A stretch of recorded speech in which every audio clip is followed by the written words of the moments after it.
Welcome to Saturday Morning Classics. This week we are reading Part 2 of The Manitou by Graham Masterton. So sit back, grab a cup of coffee, and enjoy the story. Chapter 2, Into the Dark. The next morning, Saturday, an orange sun showed up at around 10:30, and the snowy streets started to turn into heaps of brown slush. It was still freezing cold, and my cougar stalled twice on the way to the Sisters of Jerusalem Hospital. Passers-by went splashing along the filthy sidewalks in coats and mufflers, faceless black figures out of a winter's dream. I parked right outside the hospital and went into the reception hall. It was warm and ritzy in there, with thick carpets and potted palms and the murmur of conversation. It seemed more like a holiday resort than a home for the sick. I was greeted at the counter by a smart young lady with a white starched uniform and white starched teeth. "Can I help you?" "Yes, I believe you can. There was supposed to be an envelope left here for me this morning. My name's Erskine, Harry Erskine." "Just a moment, please." She sorted through a pile of letters and postcards and eventually came back with a small white envelope. "The Incredible Erskine?" she read with one eyebrow lifted. I coughed in embarrassment. "Just a nickname. You know how it is." "Do you have some identification, sir?" I shuffled through my pockets. My driver's license was at home, and so were my credit cards. Eventually I came across one of my calling cards and showed it to her. Written across it was, "The Incredible Erskine. Fortunes told, forecasts interpreted, dreams delved." "I guess you must be him all right," she smiled and handed over the letter. I waited until I reached my flat before I examined the envelope. I laid it on the table and inspected it closely. Just the sort of handwriting you would expect from a cultivated girl like Karen Tandy. Firm, sweeping, and bold. I particularly liked the way she'd written "incredible." I found a pair of nail scissors in the table drawer and cut along the top of the envelope. Inside were 3 or 4 sheets of lined paper that looked as though they'd been torn from a secretary's notepad. There was a short letter with them in Karen Tandy's script. "Dear Mr. Erskine, I had the dream again last night, much more vivid than before. I have tried to remember every detail, and 2 things were very striking. The coastline had a particular shape, which I have sketched down here. I have also sketched the sailing ship and as much of its flag as I can remember. The feeling of fear was also very much stronger, and the sense of needing to escape was extremely powerful. As soon as I have recovered from the operation, I will call you to see what you think. Your friend, Karen Tandy." I opened up the scraps of notepaper and peered at them closely. The improvised map of the coastline was distinctly unhelpful. It was little more than a squiggly line that could have been anywhere in the world, but the drawing of the ship was more interesting. It was quite detailed, and the flag was good too. There were bound to be books on sailing ships in the library, and books of flags as well, so there was a chance that I could discover which ship this actually was. If it was a real ship at all, and wasn't just a figment of Karen Tandy's tumor-ridden imagination. I sat there for quite a while, pondering over the strange case of my friend, Karen Tandy. I was eager to go and check on the ship, but it was nearly 11:30, and Mrs. Herz was due, another dear old lady with more money than sense. Mrs. Hertz's special interest was in knowing whether she was going to have any trouble with her hundreds of relations, all of whom were mentioned in her will. After every session with me, she went to her lawyer and altered everyone's legacy. Her lawyer made so much money out of these codicils and amendments that last Christmas he had sent me a crate of black-label Johnny Walker. After all, he and I were in much the same kind of business. At 11:30 sharp there was a ring at the door. I hung up my jacket in the closet, took down my long green robe, stuck my hat on top of my head, and prepared to receive Mrs. Hertz in my usual mystical manner. "Come in, Mrs. Hertz. It's a fine morning for everything occult." Mrs. Hertz must have been all of 75. She was pallid and wrinkled, with hands like chickens' claws, and spectacles that magnified her eyes like oysters swimming in goldfish bowls. She came trembling in on her stick, smelling of mothballs and lavender, and she sat herself down in my armchair with a frail, reedy sigh. "How are you, Mrs. Hertz?" I asked her cheerily, rubbing my hands. "How are the dreams?" She said nothing at all, so I simply shrugged and went to collect the tarot cards together. As I shuffled them, I tried to find the blank card that I had turned up last night, but there didn't seem to be any sign of it. I could have been mistaken, of course, or overtired, but I wasn't entirely convinced of that. In spite of my job, I'm not given to mystical experiences. I laid the cards out on the table and invited Mrs. Hertz to think of a question she would like to ask them. "It's a long time since we checked up on your nephew Stanley," I reminded her. "How about a peek at the comings and goings of that little household? Or how about your stepsister Agnes?" She didn't answer. She didn't even look at me. She seemed to be staring over into a corner of the room, lost in a dream of her own. "Mrs. Hertz?" I said, standing up. "Mrs. Hertz, I've laid the cards out for you." I went over and bent down to look in her face. She seemed all right. She was breathing, at least. The last thing I wanted was an old lady giving up the ghost when I was in the middle of telling her fortune. The publicity would be ruinous. Or then again, maybe it wouldn't. I took her old reptilian hands in mine and said gently, "Mrs. Hertz, are you feeling all right? Can I get you a glass of brandy?" Her eyes floated eerily around in her Coke bottle glasses. She seemed to be looking in my direction, but at the same time she didn't focus on me at all. It was almost as though she were looking through me or behind me. I couldn't help turning around to see if there was somebody else in the room. "Mrs. Hertz," I said again, "do you want one of your pills, Mrs. Hertz? Can you hear me, Mrs. Hertz?" A thin, sibilant whisper dribbled out from between her withered lips.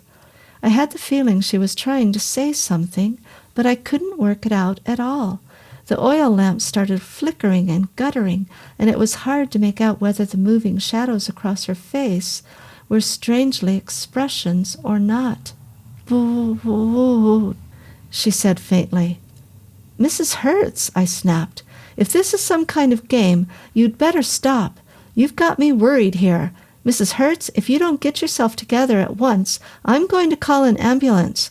Do you understand me, Mrs. Hertz?" "Boo," she whispered again. Her hands started shaking, and her large emerald ring vibrated against the arm of the chair. Her eyes were rolling around, and her jaw seemed to be stuck wide open. I could see her pale, slimy tongue and her $4,000 bridge work. "Okay," I said, "that's it. I'm calling an ambulance, Mrs. Hertz. Look, here I am going to the telephone. I'm dialing the number, Mrs. Hertz. It's ringing." Suddenly the old lady stood up. She grabbed for her stick, missed it, and it clattered onto the floor. She stood swaying and shuffling on the carpet, as though she were dancing in time to some song that I couldn't hear. The operator said, "Yes, can I help you?" But I put the phone down and went across to my hopping, waltzing old client. I tried to put my arm around her, but she flapped me away with one of her scaly paws. She jogged and danced, muttering and mumbling all the time, and I just didn't know what the hell to do with her. She must be having some kind of fit, but I'd never seen a fit where the sufferer does a one-woman conga round the floor. "Boo," she whispered again. I danced around her, trying to keep up with her scruffy little waltz. "What do you mean, boo?" I asked her. "Mrs. Hertz, will you please sit down and relax and tell me what the hell's going on?" As abruptly as she had started to dance, she stopped, The energy seemed to fall out of her like an elevator sinking to floor level. She reached out for something to support her, and I had to grab her arm to stop her from pitching over. I gently laid her stiff old body back into the armchair and knelt down beside her.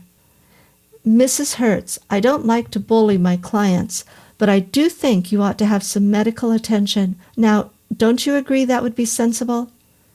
She stared at me blindly, and her mouth stretched open again. I admit I had to look away. The outsides of old ladies are okay, but I'm really not too keen on their insides. "Boot," she whispered. "Boot." "Boot?" I asked her. "What the hell have boots got to do with anything?" "Boot," she quavered, much more shrilly now. "Boot! Boot!" "My God," I said. "Mrs. Hertz, just you calm down and I'll fetch an ambulance straight away. Now don't move, Mrs. Hertz. It's perfectly all right. You're going to be fine, just fine." I got up and went over to the telephone and dialed the emergency service. Mrs. Hertz was shaking and trembling and rabbiting on about boot, boot, and they seemed to take half an hour to answer. "Can I help you?" said the operator at last. "You certainly can. Look, I need an ambulance straight away. I have an old lady here who's having some kind of a fit. She's as rich as they come, so tell the ambulance crew they don't have to make any detours through the Bronx before they get here. Please hurry. I think she's going to die or something." I gave my address and telephone number and then turned back to Mrs. Hertz. She seemed to have stopped twitching for the moment, and she was sitting there quiet and strange, as though she were thinking. "Mrs. Hertz," I said. She turned toward me. Her face was old and fixed and rigid. Her watery eyes stared right into mine. "Debut, mynheer," she said gruffly. "Debut." "Mrs. Hertz, look, please, you don't have to worry. The ambulance is on its way. Just sit there and keep calm."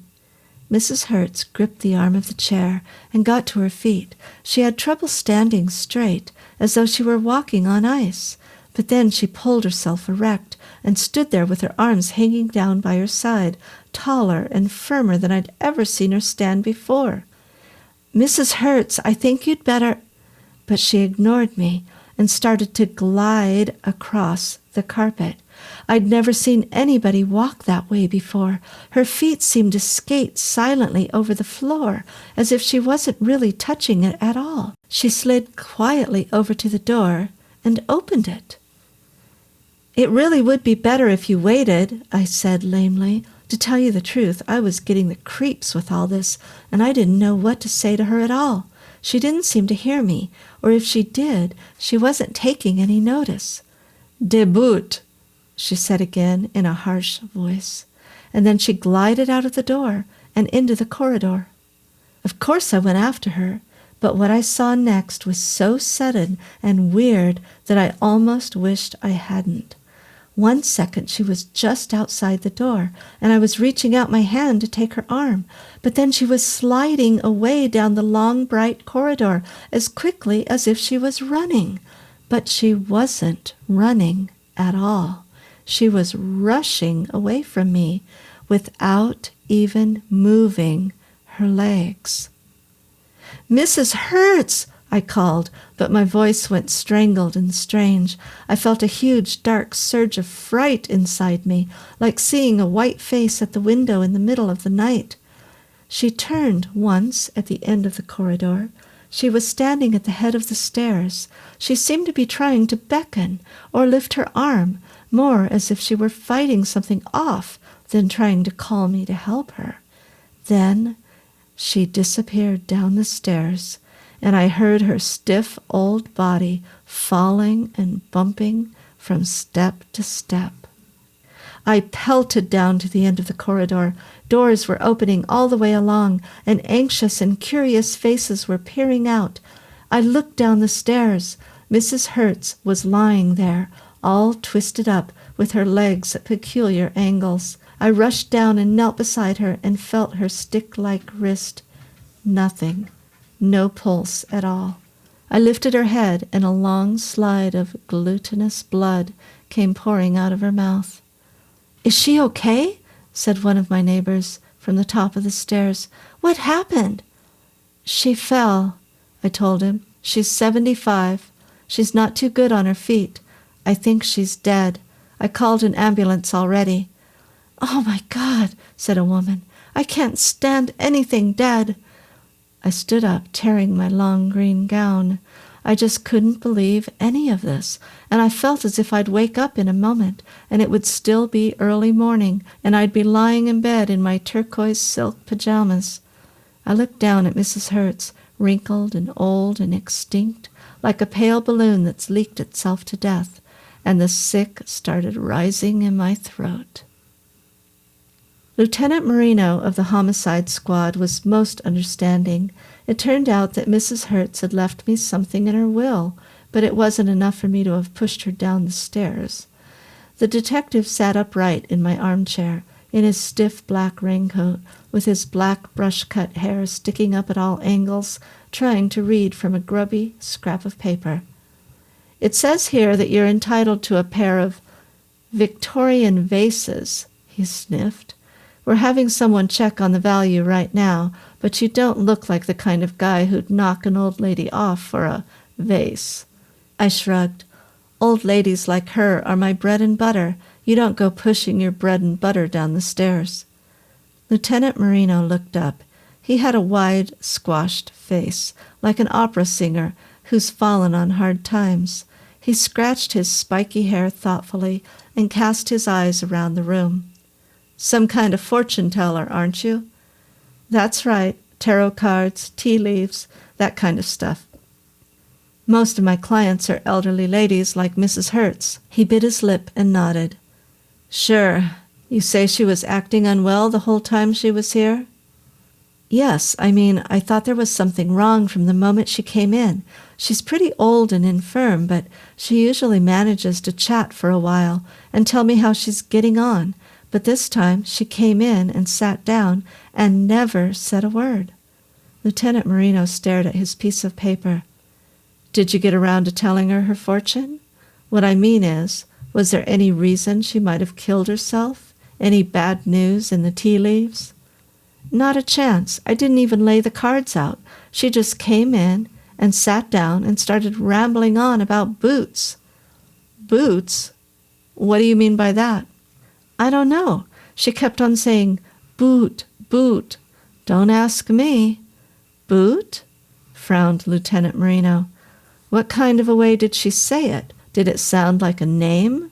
Did it sound like she was trying to tell you about a guy named Boot?" I thought hard, tugging my nose. "I don't think so. It didn't sound like a name, but she seemed very worried about it." Lieutenant Marino looked interested. "Worried? How do you mean?" "Well, it's hard to say, really. She came in, sat down, and started all this boot stuff, and then she went out of the door and ran off up the corridor. I tried to stop her, but she was much too quick for me. She waved her arms around a bit and then fell straight down the stairs." The detective made a couple of notes. Then he said, "Run?" I spread my arms open. "Don't ask me how, because I don't understand it myself, but she ran up the corridor like a girl of 15. Lieutenant Marino frowned. "Mr. Erskine, the dead woman was 75 years old. She walked with a stick. And you're trying to tell me she ran up the corridor? Ran?" "That's what I said." "Come on now, Mr. Erskine. Don't you think you're letting your imagination run a little wild? I don't believe you killed her, but I certainly don't believe she ran." I looked down at the floor. I remembered the way that Mrs. Herz had skated out of the room, and the way that she dwindled away down the corridor as though she were running on rails. "Well, to be truthful, she didn't exactly run," I told him. "So what did she do?" asked Lieutenant Marino patiently. "Walked, maybe? Shuffled?" "No, she didn't walk, and she didn't shuffle. She slid." Lieutenant Marino was just about to make a note of that, but his pen stopped an eighth of an inch from his paper. He grunted, grinned, and then tucked the paper away in his coat. He stood up and came over to me with an indulgent smile on his face. "Listen, Mr. Erskine, it's always a shock when somebody dies. It tends to play tricks on your mind. You should know that. You're in the business. Maybe you just thought you saw something a different way from the way it actually happened." "Yes," I said dumbly. "It could be." He laid a pudgy hand on my shoulder and gave me a friendly squeeze. "There's going to be a post-mortem examination to establish the cause of death, but I doubt if it will go any further than that. I might have to send someone round again to ask you one or two more questions, but otherwise you're in the clear. I'd ask you not to leave the city for a day or two, but you mustn't think you're under arrest or anything like that." I nodded. "Okay, Lieutenant, I understand. Thank you for coming round so quickly." "It's a pleasure. I'm sorry your client, departed for the spirit world like that." I managed a little grin. "I'm sure she'll be in touch," I said. "You can't keep a good spirit down." I'm sure that Lieutenant Marino thought I was stark, raving mad. He pulled his little black hat over his hedge-like hair and made for the door. "So long, then, Mr. Erskine." After he'd gone, I sat down and thought for a while. Then I picked up the telephone and dialed the Sisters of Jerusalem Hospital. "Hello," I said. "I'm inquiring about a patient of yours, Miss Karen Tandy. She came in this morning for an operation." "Hold on, please. Are you a relative?" "Oh, yes," I lied. "I'm her uncle. I just got into town and heard she was sick." "Just a moment, please." I drummed my fingers on the table while I waited. The faint sounds of the hospital came down the line, and I could hear someone paging, "Dr. Hughes, please, Dr. Hughes." After a minute or so, another voice said, "Hold on, please," and I was connected through to another lot of noises. Eventually, a nasal woman said, "Can I help you? I understand you're inquiring about Miss Karen Tandy." "That's right, I'm her uncle. I heard she had an operation this morning, and I just wanted to check if she was okay." "Well, I'm sorry, sir, but Dr. Hughes tells me there's been a little complication. Miss Tandy is still under sedation, and we're having another specialist come in to look at her." "Complications?" I said. "What kind of complications?" "I'm sorry, sir, but I can't tell you that over the phone. If you want to call in, I could make an appointment for you with Dr. Hughes." I said. "No, don't worry. Maybe I could call you tomorrow to check how she is?" "Okay, sir. You're welcome." I put down the phone. Maybe I shouldn't be worrying, but I was. The strange way in which the cards had behaved last night, and that unnerving incident with Mrs. Herz, not to mention the odd dreams of Karen Tandy and her aunt. Everything was making me feel queasy and suspicious. Suppose there really was something out there, something spiritual and powerful and unfriendly. I went back to the green table and took out Karen Tandy's letter and drawings. The coastline, the ship, and the flag. 3 sketchy pictures from the shores of the night. 3 imaginary clues to a problem that might not even exist. I tucked them in my pocket, picked up my car keys, and went off to check them out of the library. It was almost closing time when I reached the library and wrestled my cougar into a tiny parking space on a pile of brown slush. The sky was a dark coppery green, which meant there was more snow on the way, and a bitter wind sliced through my herringbone overcoat. I locked the car and trudged through ankle-deep drifts to the warm wooden library doors. The girl behind the desk looked more like a retired madame than a librarian. She wore a tight red cardigan and black piled-up hair, and her teeth could have fitted a horse. "I'm looking for ships," I told her, kicking the melting snow off my shoes. "Why don't you try the docks?" she grinned. "We only have books here." "Ha, ha," I replied coldly. "Now will you tell me where the ships are?" "Upstairs, 5th or 6th shelf along, under S.H. for Keep Quiet." I stared at her in amazement. "Did you ever think of going into vaudeville?" I asked. "Vaudeville's dead," she snapped. "So are your jokes. I told her, and went in search of ships. I never realized how many different kinds of ships there are. I thought there were only about 2 or 3 varieties, big ones, little ones, and aircraft carriers. But by the time I'd skimmed through 15 books on maritime engineering, I began to appreciate the size of my task. There were dhows and xebecs, barks and brigantines, frigates and corvettes and destroyers and jolly boats and dinghies and coracles and barges and tugs and you name it. About half of them looked exactly like Karen Tandy's funny little sketch. I came across the right one almost by accident.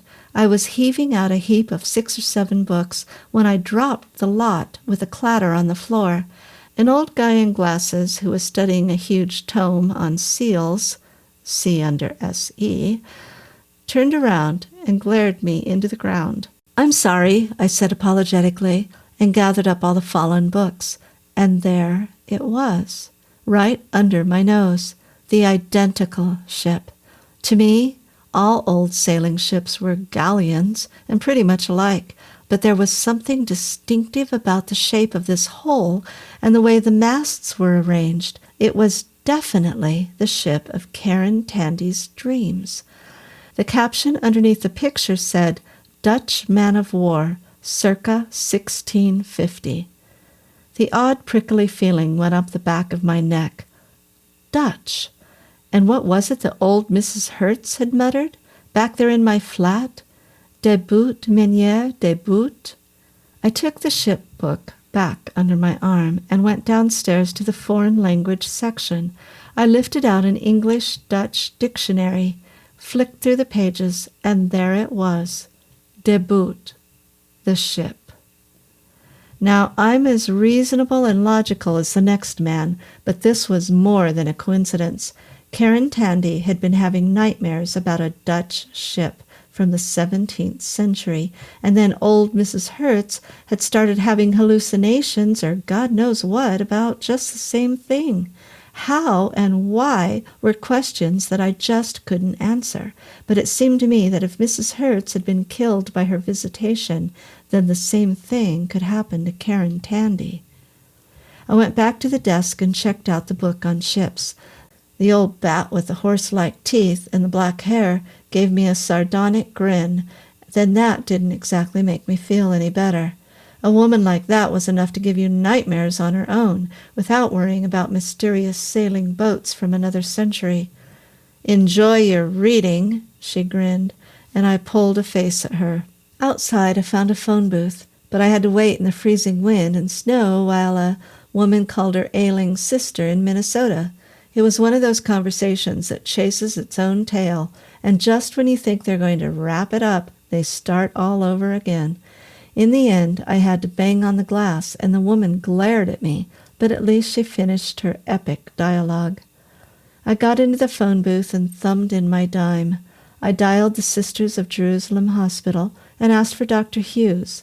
I had to hang on for 4 or 5 minutes, stamping the circulation back into my feet, and at last the doctor answered. "Dr. Hughes here, can I help you?" "You don't know me, Dr. Hughes," I said. "My name is Harry Erskine, and I'm a clairvoyant." "A what?" "A clairvoyant, you know, fortunes told, that kind of stuff." "Well, I'm sorry, Mr. Erskine, but—" "No, wait, please," I interrupted. "Just listen for 1 minute. Yesterday I had a visit from a patient of yours, a girl named Karen Tandy." "Oh, really?" "Dr. Hughes, Miss Tandy told me that ever since she had first felt that tumor of hers, she'd been having recurrent nightmares." "Well, that's not uncommon," said Dr. Hughes impatiently. "Many of my patients are subconsciously disturbed by their conditions." "But there's more to it than that, Dr. Hughes. The nightmare was very detailed and very specific, and she dreamed about a ship. It wasn't just any old ship, either. She made me a drawing of it, and it turned out to be a very particular ship, a Dutch man-of-war, dated about 1650. "Mr. Erskine," said Dr. Hughes, "I'm a very busy man, and I don't know whether I can—" "Please, Dr. Hughes, just listen," I asked him. This morning, another client of mine came to visit me, and she started talking in Dutch about a ship. She was the kind of woman who wouldn't have known a Dutchman if he'd come up wearing clogs and given her a bunch of tulips. She got very upset and hysterical, and then she had an accident.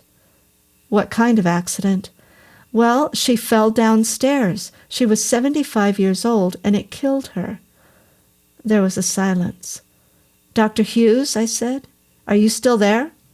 "Yes, I'm still here. Listen, Mr. Erskine, why are you telling me all this?" "Because I think it's relevant to Karen Tandy, Dr. Hughes. I was told this morning that she had some kind of complications. This dream has already killed one of my clients. I'm worried in case the same thing happens again." Another silence, longer this time. Finally, Dr. Hughes said, "Mr. Erskine, this is very irregular. I'm not saying for one moment that I understand what you're trying to get at, but you seem to have some kind of idea about my patient's condition. Do you think I could persuade you to come up to the hospital and talk to me about it? There may be nothing in it, but to tell you the truth, we're at a complete impasse with Karen Tandy, and anything, no matter how small, could help us understand what's wrong with her." "Now you're talking," I told him. "Give me 15 minutes and I'll be right there. Should I just ask for you?" "That's right," said Dr. Hughes tiredly. "Just ask for me." By the time I arrived, the slush was freezing up again, and the streets were slidey and treacherous. I parked in the basement of the hospital and took the elevator up to the reception desk. The girl with the Colgate smile said, "Well, hello, it's the incredible Erskine, isn't it?" "It certainly is," I told her. "I have an appointment with Dr. Hughes." She buzzed his office and then directed me to the 18th floor. I rose in the warm, hushed elevator and emerged into a thick carpeted corridor. A shingle above the door in front of me read, "Dr. J. H. Hughes," and I knocked. Dr. Hughes was a small, weary man who looked as though he needed a weekend in the mountains. "Mr. Erskine," he said, limply shaking my hand. "Take a seat. Coffee? Or I have something stronger if you prefer it." "Coffee is terrific." He bleeped his secretary to fetch us drinks, and then he sat back in his big black swivel armchair and laced his hands behind his head. "I've been dealing with tumors for a good many years now, Mr. Erskine, and I've seen them all. I'm supposed to be an expert in my field, but I can tell you straight out that I've never seen a case like Karen Tandy's, and I'm frankly bewildered by it." I lit a cigarette. "What's so special about it?" "The tumor isn't the normal kind of tumor. Without going into too much grisly detail, it doesn't have any of the usual characteristics of tumorous tissue.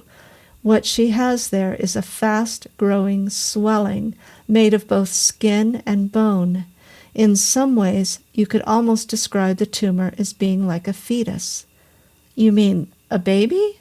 You mean she's having a baby in her neck? I don't understand you." Dr. Hughes shrugged. "Neither do I, Mr. Erskine. There are thousands of recorded cases of fetuses growing in the wrong place, in the fallopian tube, for example, or in various kinds of annexations of the womb.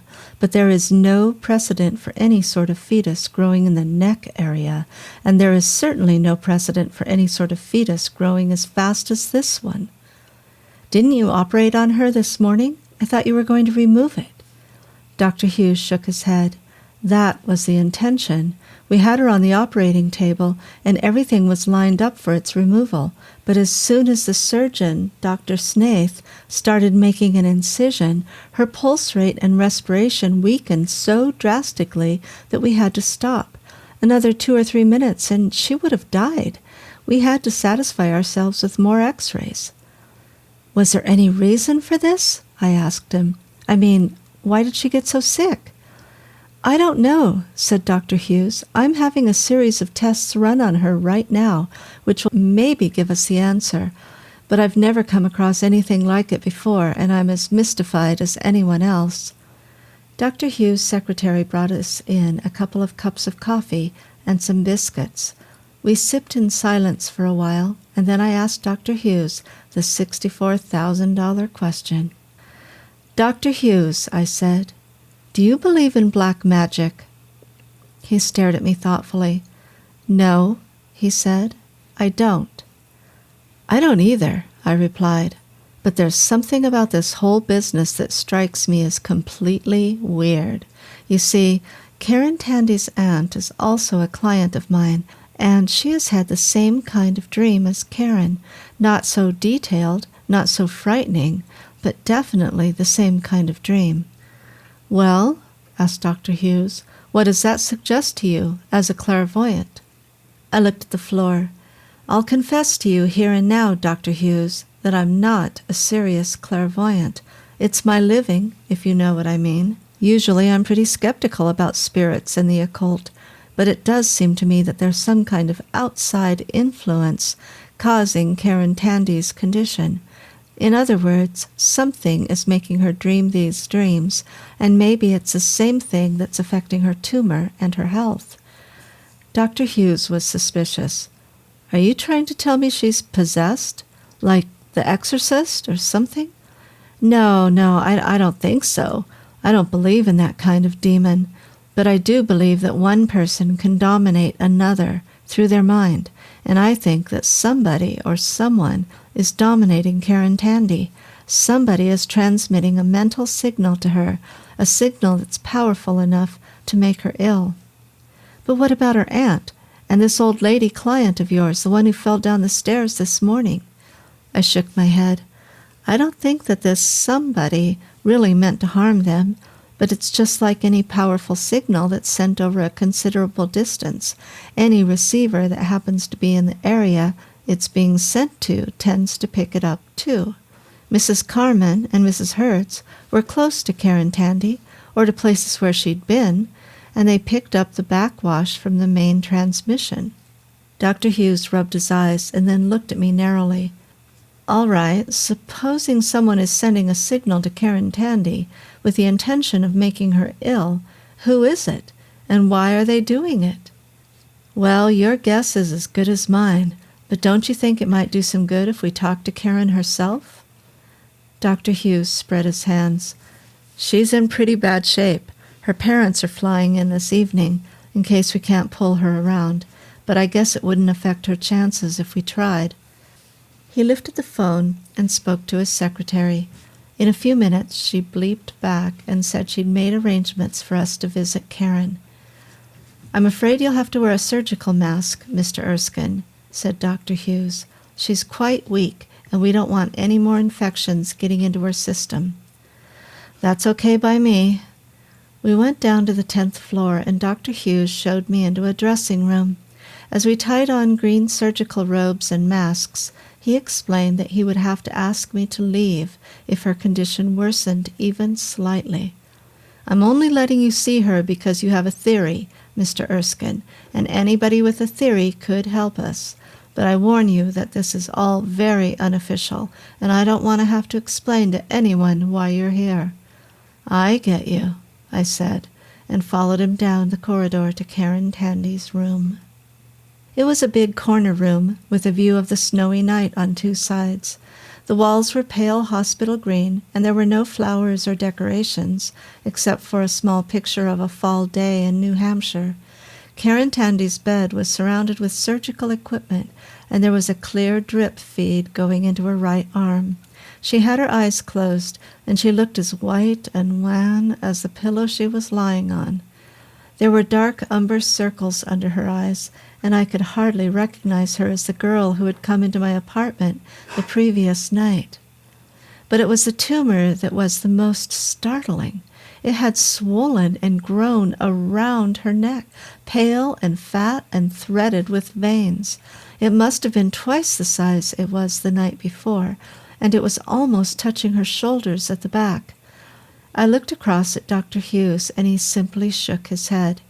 I pulled up a chair to her bedside and laid my hand on her arm. She felt very cold. She stirred a little, and her eyes opened slightly. "Karen," I said softly. "It's me, Harry Erskine." "Hello," she whispered. "Hello, Harry Erskine." I leaned closer. Karen, I said, I found the ship. I went to the library and looked it up, and it was there. Her eyes flickered toward me. You've found it? It's a Dutch ship, Karen. It was built around 1650. Dutch? She said weakly. I don't know what it could be. Are you sure, Karen? Are you sure you haven't ever come across it before? She tried to shake her head, but the distended tumor prevented her. It bulged from the back of her neck like an awful, pallid fruit. Dr. Hughes laid his hand on my shoulder. I don't think we're getting very far, Mr. Erskine. Maybe we just ought to leave it. I grasped Karen's wrist more firmly. Karen, I said, what about debut? What about debut, monsieur? The what? She whispered. Debut, Karen. Debut. She closed her eyes, and I thought she'd gone back to sleep again, but then something seemed to shift and stir on the bed. The bulging white tumor suddenly wriggled, as though there was something alive inside of it. Oh, my God, said Dr. Hughes. Mr. Erskine, you'd better... Ah, groaned Karen. Ah! Her fingers clutched the sheets, and she tried to toss her head. The tumor squirmed and wriggled some more, as if it was clutching the back of her head and squeezing it. Ah! She screamed. Debut! Her eyes rolled toward me, and for one strange moment they looked like the eyes of someone else altogether, bloodshot and fierce and remote. But then Dr. Hughes was ringing the bell for the nurses and fixing a syringe of sedative, and I was ushered away from the bedside and into the corridor. I stood there, hearing her scream and fight inside, and I felt as helpless and isolated as I've ever been in my whole life. Chapter 3. Through the Shadows.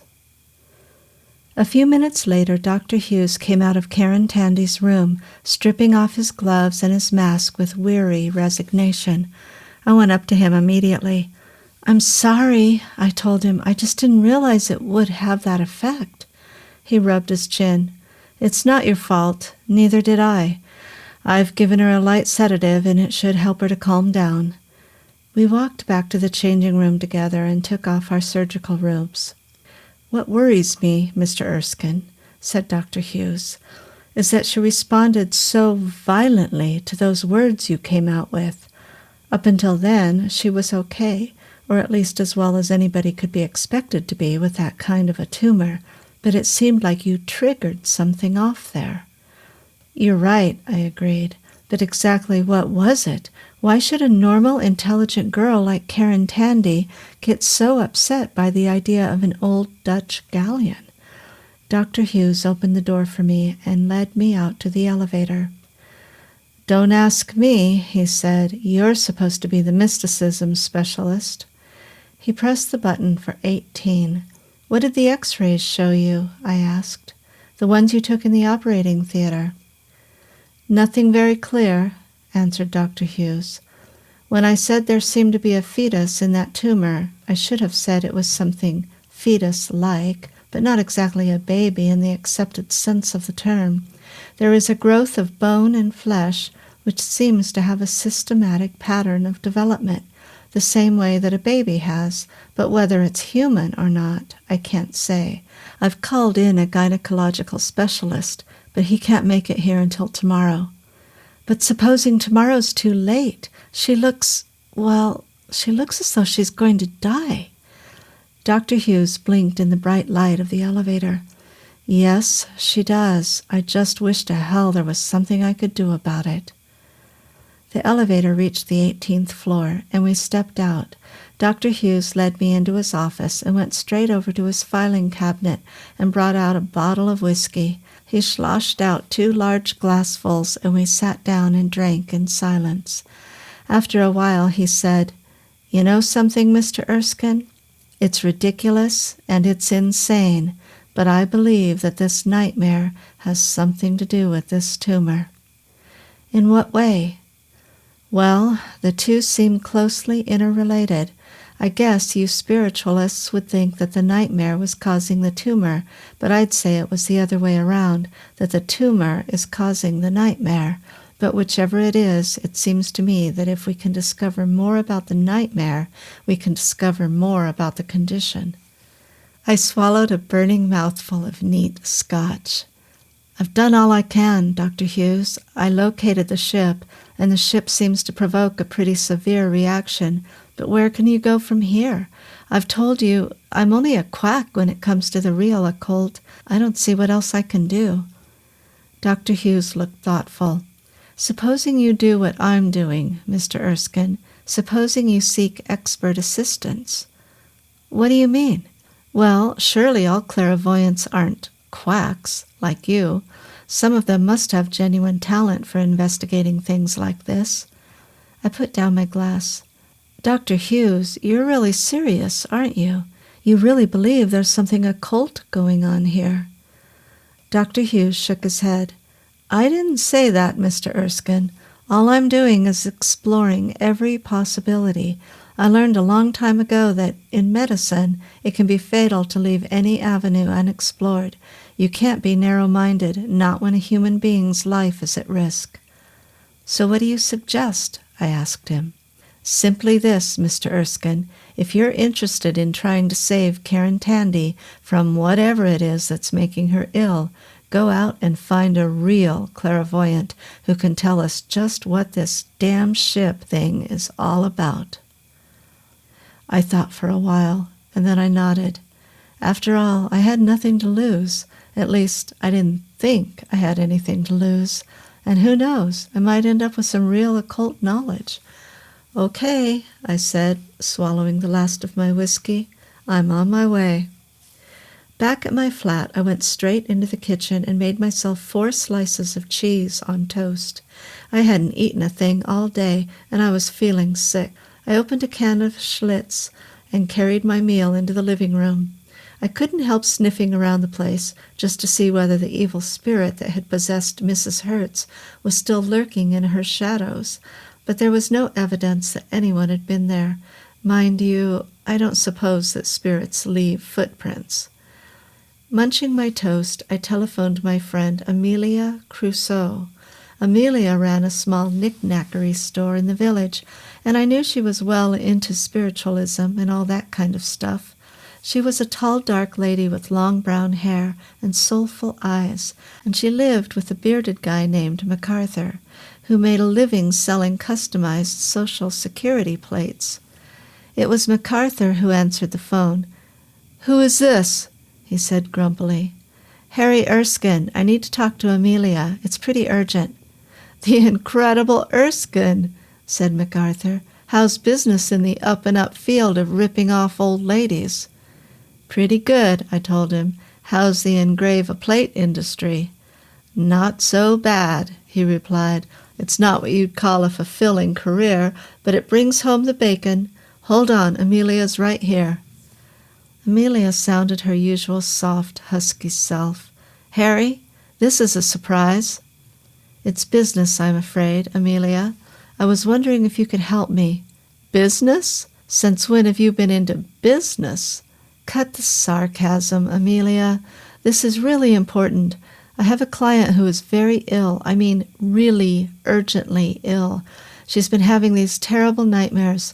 I've talked to the doctors, and they think it might be something to do with spiritualism." She whistled. "The doctors? I didn't know doctors believed in spirits."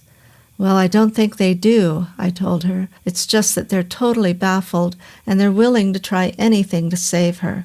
Listen, Amelia, I need to get in touch with someone who really knows his stuff. I need a clairvoyant who's really together and good. Do you know who could do that?" "Harry, that's a pretty tall order. I mean, there are hundreds of clairvoyants, but most of them are about as good as you are. And no offense meant. That means they're lousy." "No offense taken. I know my limitations." Amelia ummed and awed for a moment and went through her address book, but after 5 minutes of searching, she still hadn't come up with a name. In the end, she gave up. "I just can't help you, Harry. Some of these guys are okay when it comes to fortune-telling or putting you in touch with your long-lost Uncle Henry, but I wouldn't trust any of them with anything serious. I bit my thumbnail. How about you? Me? I'm not an expert. I know I'm a little bit psychic, but I'm not into all the greater arcana and that stuff. Amelia, I told her, you'll have to do. At least you're genuinely psychic, which is a damn sight more than I am. All you have to do is track down this signal or nightmare or whatever it is. Just give me a clue to where it could come from. I can do the rest by ordinary detective work. Amelia sighed. Harry, I'm busy. I'm going out to a dinner party this evening, and tomorrow I promise to take Janet's kids to the park. And on Monday I have to open the store, and I just don't have a single moment. Amelia, I said, a girl's life is at stake. That girl is up there in the Sisters of Jerusalem hospital right at this very moment, and she's dying. Unless we can find out what her nightmares are all about, then she's just not going to last out. Harry, I can't make myself responsible for every girl who's dying. This is a big city. Girls are always dying. I wrung the phone in my fist as if I could squeeze Amelia into helping me. Amelia, please. Just tonight. Just for a couple of hours. That's all I'm asking. She put her hand over the phone and talked to MacArthur. They burbled and murmured for a while, and then she came back on. Okay, Harry, I'll come. Where do you want me to be? I checked my watch. Come round to my place first. Then I think we'll have to go on to the girl's apartment. It seems to be there that the dream started. Her aunt gets them as well, only not so bad. Amelia, I know this is a drag, but thank you. I'll see you later, she said, and put down the phone. The next thing I did was dial Mrs. Carmen, Karen Tandy's aunt. She was obviously sitting by the phone, waiting for news of Karen, because she answered almost immediately. Mrs. Carmen, this is Harry Erskine. Mr. Erskine? I'm sorry, I thought it was the hospital. Listen, Mrs. Carmen, I went to visit Karen today. She's still pretty weak, but the doctors think her chances might be improved if they knew a little bit more about her. I don't understand. Well, you remember I called you yesterday about your dream, the one about the beach? Karen came and saw me and told me that she's been having a dream just like yours. The doctors think it's possible that there might be something in the dream, some clue or other, that could help them to cure Karen's condition. I still don't see what you're getting at, Mr. Erskine. Why didn't Dr. Hughes call me himself? He didn't call you because he couldn't, I explained. He's a medical specialist, and if any of his superiors found that he was messing around with spiritualism, they'd probably sack him on the spot. But he wants to try everything and anything to help Karen get well. So that's why we need to know more about that dream you've both been having. Mrs. Carmen sounded confused and anxious. But how can you do that? How can a dream give anyone a tumor? Mrs. Carmen, there are plenty of proven connections between people's minds and their state of health. I'm not saying that Karen's tumor is psychosomatic, but it's possible that her mental attitude toward it is making it more difficult for the doctors to cure her. They daren't operate until they understand what it is and why it affects her so badly. Well, Mr. Erskine, she said quietly, what do you want to do? I've already contacted a friend of mine who's something of a medium, I told her. What I'd like to do is hold a seance in your apartment so that my friend can see if there are any vibrations around. Vibrations? What kind of vibrations? Anything, Mrs. Carmen, anything at all. We don't know what to expect until we find it. Mrs. Carmen chewed this over for a few moments. Then she said, Well, Mr. Erskine, I'm not at all sure. It somehow doesn't seem right to be doing something like that while Karen's so sick. I don't know what her parents would say if they found out. Mrs. Carmen, I said, if Karen's parents knew you were trying everything within your power to help their daughter, then I don't see how they could possibly object. Please, Mrs. Carmen, it's that important. Well, all right then, Mr. Erskine. What time do you want to come round? Give us an hour. Thank you, Mrs. Carmen. You're terrific. Mrs. Carmen sniffed. I know that already, Mr. Erskine. I just hope you know what you're doing. She wasn't the only one. It was 10:30 by the time we had all gathered together at Mrs. Carmen's apartment on East 82nd. It was a big, warm place, decorated in a wealthy but anonymous style. Big upholstered armchairs and settees, thick red velvet drapes, antique tables and paintings. It smelled of scent and old ladies. Mrs. Carmen herself was a fragile-looking woman with white bouffant hair, a pinched but once pretty face, and a liking for floor-length silk dresses and lacy wraps.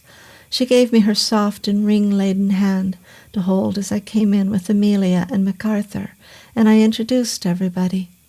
I just pray that what we're doing won't make things worse for Karen, she said. MacArthur, with his big bearded face and his worn-out denims, went round the apartment bouncing on all the chairs to see how soft they were. Amelia, who was all dressed for dinner in a long red printed caftan, stayed quiet and withdrawn. She had thin, haunted-looking features, with big dark eyes and a pale, full-lipped mouth that made her look as though she were going to start crying at any moment. "Do you have a circular table, Mrs. Carmen?" she asked softly.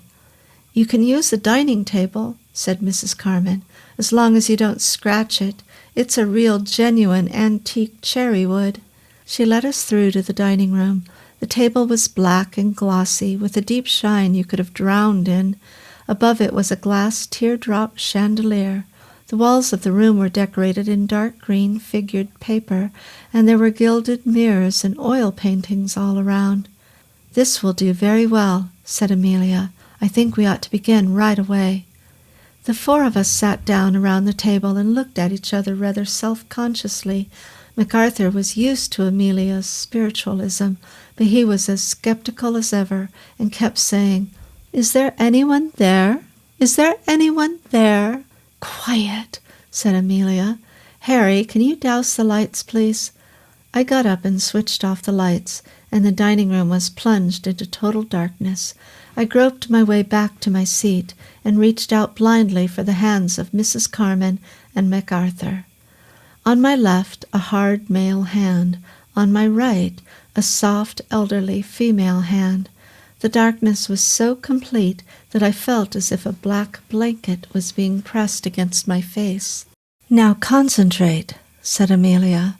"Concentrate your minds on the spirits who occupy this room. Think of their souls wandering through the ether. Think of their wants and their regrets. Try and imagine them as they float around us on their spiritual errands." "What the hell's a spiritual errand?" said MacArthur. "You're telling me they have ghostly newspaper boys, too?" "Quiet," said Amelia gently. "This will be difficult because we don't know who we're trying to contact. I'm trying to find a friendly spirit who will tell us what we need to know." We sat tight with our hands clasped while Amelia murmured a long incantation. I was trying desperately hard to think about the spirits who were moving through the room, but when you don't really believe in spirits, it's not exactly easy. I could hear Mrs. Carmen breathing right next to me, and MacArthur's hand was fidgeting in mine, but at least he had the sense not to let go. From what I've heard, it's dangerous if you break the circle once the seance has begun. "I am calling any spirit who can help me," said Amelia. "I am calling any spirit who can guide me." Gradually, I was able to concentrate more and more, directing my mind to the idea that there was really something or somebody around, some vibration in the room that would answer us. I felt the pulse of our whole circle go through my hands. I felt us joined together in a complete circuit of minds and bodies.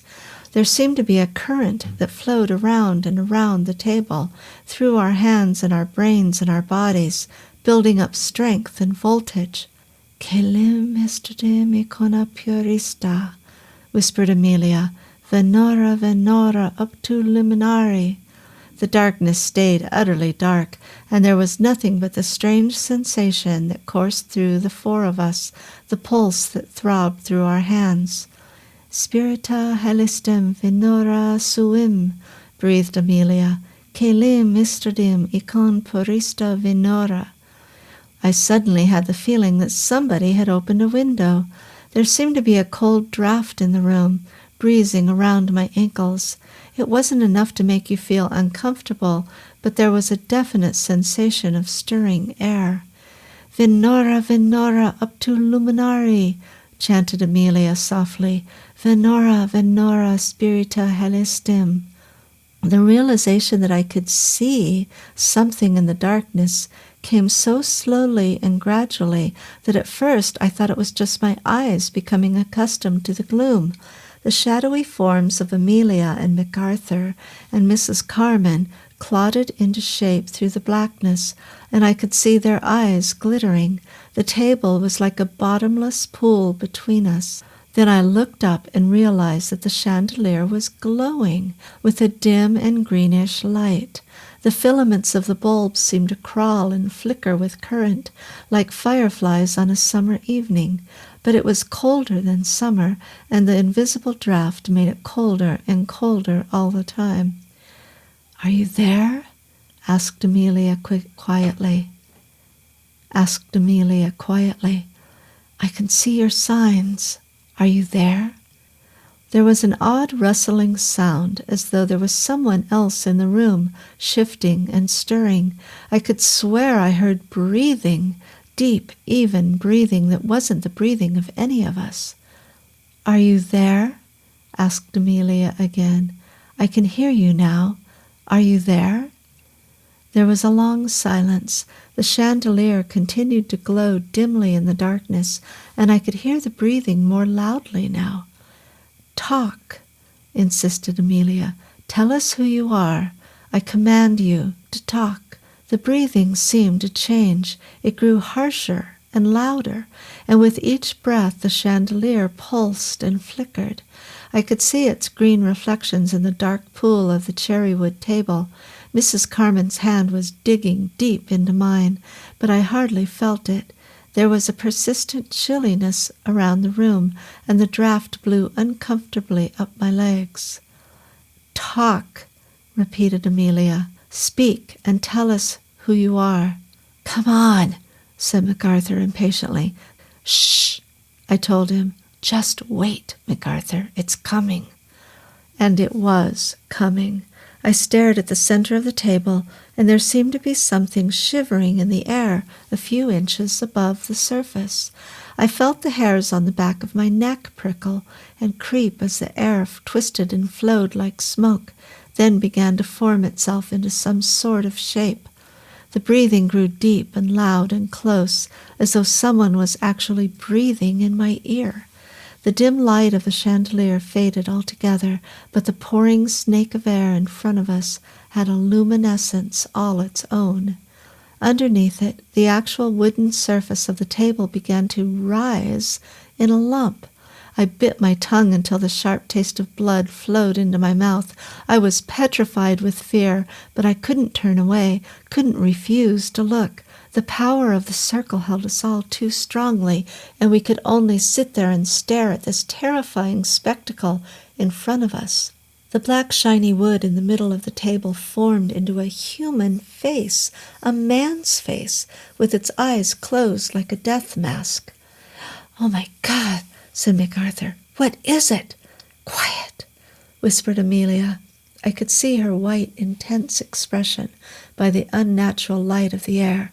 "Leave this to me." Amelia leaned forward toward the frozen wooden face. "Who are you?" she asked, almost cajolingly. "What do you want with Karen Tandy?" The face remained still. It was a fierce, deeply lined face, the face of a powerful man in his late 30s, with a distinctively hooked nose and wide, full lips. "What do you want?" asked Amelia again. "What is it you're looking for?" I could have been mistaken, but I thought I saw the black wooden lips move into a quiet and self-satisfied smile. The face stayed like that for a moment, and then the wood seemed to flow and bend, and the features melted away, and soon there was nothing there but the flat, polished table. The weird light faded, and we were back in darkness. "Harry," said Amelia, "for God's sake, put the lights on." I let go of MacArthur's hand and Miss Carman's hand and stood up. At that second there was a shattering crack and a brilliant white flash of light, and the windows smashed with a bomb-like explosion that sent glass spraying everywhere. The drapes flapped and billowed in the icy wind from the snowy night outside, and Mrs. Carman screamed in terror. I went to the lights and snapped them on. Everything in the dining room had been thrown around, as if a hurricane had come howling through. There were glasses and decanters on the floor. Paintings were hanging askew. Chairs were knocked over. The cherry-wood dining table had split from one side to the other. MacArthur stood up and came crunching across the carpet through the litter of glass. "I've had enough, man. From now on, it's Social Security plates for me, and nothing else." "Harry," called Amelia, "help me get Mrs. Carman through to the living room." Together we carried the old lady into the next room and laid her down on the settee. She was white and shivering, but she didn't seem to be hurt. I went over to the cocktail cabinet and poured her a large glass of brandy, and Amelia held it for her to sip. "Is it all over?" she whimpered. "What happened?"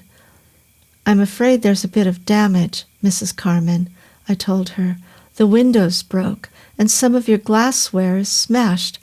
I'm afraid the table's cracked, too, but it's a clean split. Maybe you can get it repaired." "But what was it?" she said. "That face!" Amelia shook her head. MacArthur had found some cigarettes in a silver box, and he handed her one.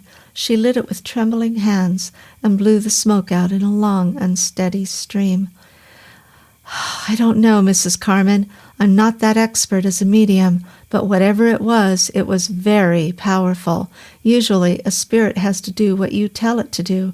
This one was just showing us that it didn't give a damn what we thought of it." "But Amelia," I said, "is that the thing that's been giving Karen Tandy all those nightmares?" She nodded. "I think so. I mean, it's so strong that it must be causing some kind of vibrations in this apartment, and I expect that's what Karen picked up in her dreams. When you're asleep, you're very receptive to vibrations, even weak ones, and these are much more powerful than any I've ever come across. There's something here that's possessed of real magical strength." I lit a cigarette myself and thought for a moment. "Did you say magical?" I asked Amelia. "Sure. Any spirit with that kind of control over itself would have to be the spirit of somebody who knew about the occult when they were alive. It might even be a person who's still living today and is able to float around as a spirit when they're asleep. It has been known." "Sounds like bullshit to me," said MacArthur. "If I was Mrs. Carman, I'd take that table back and complain." I grinned. It was good to have a real skeptic around, even if he wasn't helping us much. "Amelia," I said, "if you're saying that what we saw tonight was the spirit of someone magical, then there's an interesting tie-up. I was reading my tarot cards the other evening, and I kept coming up with the magician. No matter how I dealt or redealt them, I always ended up with the same card." Amelia brushed her long brown hair away from her eyes. "In that case, I guess it's fair to suppose that whoever is doing this, whether they're alive or dead, is a magician, or somebody like a magician." "A witch doctor?" suggested MacArthur. "Could be. I mean, he looked like some kind of African, not just because the wood was black, but because of his lips, remember?" Mrs. Carman sat up, clutching her glass of brandy. "Well, I'll tell you what he reminded me of," she said weakly. "He reminded me of a cigar store Indian." MacArthur snapped his fingers. "That's it! Indian! The hooked nose, right, and the lips, and the high cheekbones. He's not a witch doctor. He's a medicine man." Amelia brightened up. "Listen," she said, "I have quite a few books on Indians. Why don't we go back to my place and see what we can find out about medicine men? Mrs. Carman, do you think you'll be all right now?" "Oh, you go ahead," said the old lady. I'll stay across the hall with my neighbor, Mrs. Routledge, and Karen's parents will be here later. If you think that any of this can help poor Karen, then the sooner you get going, the better." "Mrs. Carmen," said Amelia, "you're an angel." "Not yet a while, I hope," smiled Mrs. Carmen. "Not yet a while." Back in the untidy jumble of Amelia's apartment in the village, surrounded by books and magazines and tapestries and pictures and old hats and half a bicycle, we went through a dozen volumes on Indian lore. Surprisingly, there wasn't much about medicine men, apart from stuff on buffalo magic and rain dances and battle spells. Out of the 11 books, nothing gave us any clues about the wooden death mask on Mrs. Carmen's table. "Maybe we're totally mistaken," said Amelia. "Perhaps the spirit is somebody living today. I mean, a hooked nose doesn't have to be Indian. It could be Jewish." "Wait a minute," I told her. "Have you any other history books, or anything at all that might contain a cross-reference to Indians or medicine men?" Amelia scuffled through a couple of heaps of books and came up with the history of early settlements in the United States and the first volume of a 3-volume study of New York. I went to the indexes and looked up Indians. The book on early settlements contained nothing more than the usual generalizations about Indian civilization. In those early days, people were more in the mood for land grabbing than studying the indigenous culture of the natives. But the book on New York had an illustration which gave me the biggest break I'd had since I'd found Karen Tandy's nightmare ship in the library. I'd seen the drawing before, in school books and history books, but it was only when I came across it that night in Amelia Crusoe's apartment that I realized just what its implications were. It was a sketchy engraving on the tip of an island. On the shore was the small cluster of houses, a windmill, and a high-walled fort in the shape of a cross of Lorraine. There were ships standing offshore, and canoes and jolly boats paddling around in the foreground. The largest of the ships were identical to Karen Tandy's nightmare vessel, and the picture's caption bore the connection out. It read, "Earliest known view of New Amsterdam, 1651. The Director General of the Dutch West India Company lived in this small but important settlement." I passed the book over to Amelia. "Look at this," I said. "This is the exact ship that Karen Tandy dreamed about. And look, there are half a dozen Indians in that canoe. This is what New York was like 320 years ago." She studied the picture carefully. "Harry," she said, "this could be it. This could be just what we're looking for. Supposing there was an Indian medicine man in New York or New Amsterdam all those centuries ago, and supposing that Karen actually picked up his vibrations in the same place that he once used to live." "That's right," put in MacArthur, scratching his beard. "There must have been an Indian village on East 82nd Street. Mind you, it sometimes looks as though there still is." I sat up and stretched my aching back. That whole business about de boot would fit in then. If this guy was a medicine man at the time the Dutch settled on Manhattan, then the only words of European he'd be likely to know would be Dutch. De boot, meneer, would be his way of saying something about the ship. And judging from Karen's dream, he was afraid of the ship. She told me it seemed to her like an alien ship, almost like something from Mars, and I guess that's just how it would appear to an Indian. Amelia found a cigarette in a crumpled pack and lit it.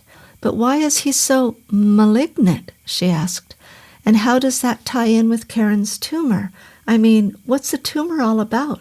Unexpectedly, MacArthur said, "I've found it." He'd been looking through a large, dusty encyclopedia, and he marked the page and passed it over to me. "Medicine men," I read aloud, "were often powerful magicians who were said to be capable of extraordinary supernatural acts.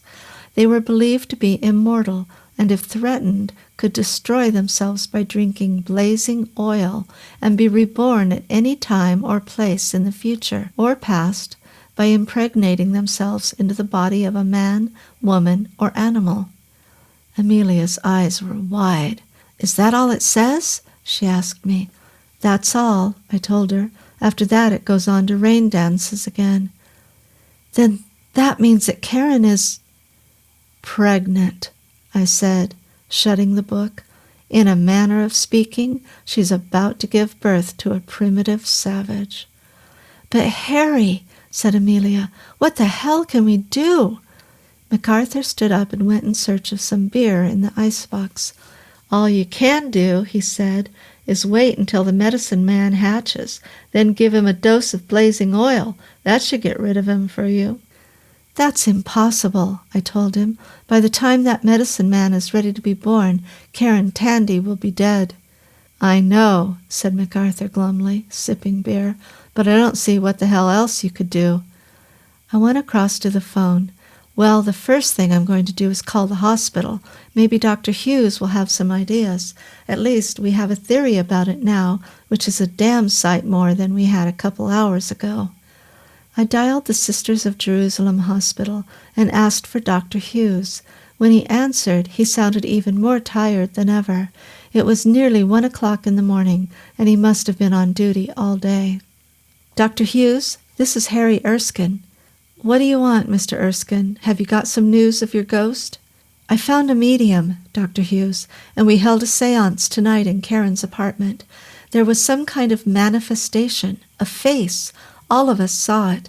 We've been checking through books on Indian history and stuff like that, and we think it might have been an Indian medicine man of the 17th century.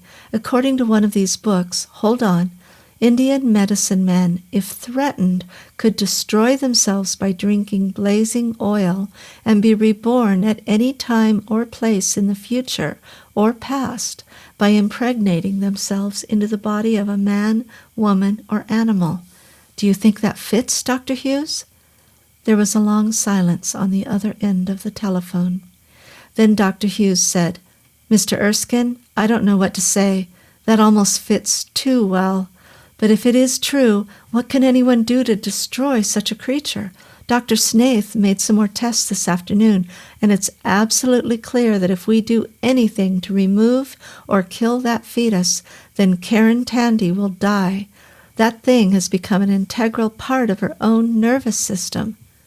"How is she, doctor? Is she conscious?" "Just about, but she's not responding too well. If this fetus goes on growing at the same rate, I can only say that she'll be dead within 2 or 3 days. Dr. Snaith thinks Tuesday." "How about the gynecological expert?" "He's as baffled as the rest of us," said Dr. Hughes. "He confirmed that the fetus wasn't a normal child, but he agreed with me that it has all the characteristics of a fast-growing parasitic organism.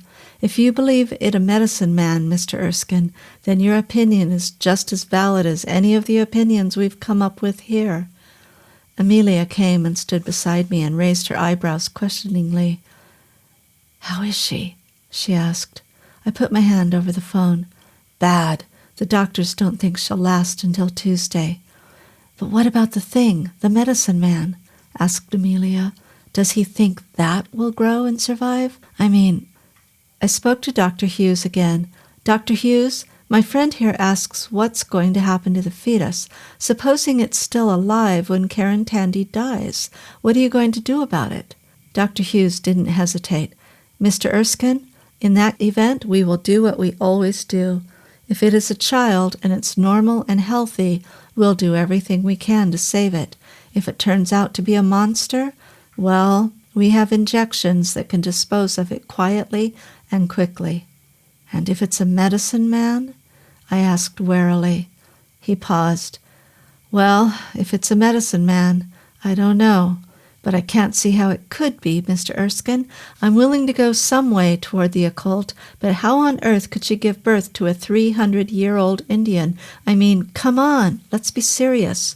Dr. Hughes, it was you who suggested we try to find out if there was anything occult going on here, and you did say that my opinion was as valid as anyone else's." Dr. Hughes sighed. "I know that, Mr. Erskine. I'm sorry, but you have to admit it sounds pretty crazy." "Crazy or not, I think we ought to try and do something about it." "What do you suggest?" said Dr. Hughes dully. "Something you recommended has worked once, Dr. Hughes. You said I ought to bring an expert in, and I did. I think it's time we went looking for another expert, somebody who knows more than we do about Indian lore and mysticism. Give me some time, and I'll try to dig somebody up. There's bound to be someone at Harvard or Yale who knows." "Could be," said Dr. Hughes. "Okay, Mr. Erskine. Thanks for your interest and your help. Don't hesitate to call me if there's anything else you want to know." I put the phone down slowly. Amelia and MacArthur stood beside me, just as weary as I was, but eager to help now, and really interested. They'd seen the face on the cherrywood table, and they believed. Whatever the spirit was, whether it was an Indian medicine man or a malignant ghost of the present, they wanted to help me fight it. "If you ask me," said MacArthur, "the Dutch should have kept their $24 and left Manhattan to the Indians. It looks as though the original owners are getting their revenge." I sat down and rubbed my eyes. "It looks that way, MacArthur. Now let's get some sleep. We've got a lot to do tomorrow."